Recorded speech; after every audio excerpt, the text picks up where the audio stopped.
How to remove Bitmoji from Snapchat. Hello everybody, if you are wondering how, you may follow the step.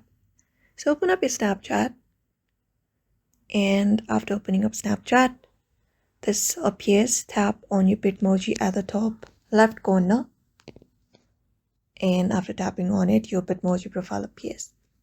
Now from here, head over to the settings at the top, and from the settings, select the option called Bitmoji.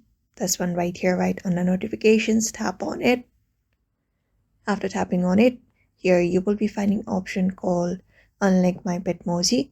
All you gotta do is simply tap on that option, and here you'll be finding a confirmation that says if you really want to remove your Bitmoji, just go ahead and hit remove, and once you do, your Snapchat will lose all your avatar and all the fashion items saved in your wardrobe as well, including that. So all you gotta do is hit on that remove button, and when you do, your Bitmoji should be removed from your profile.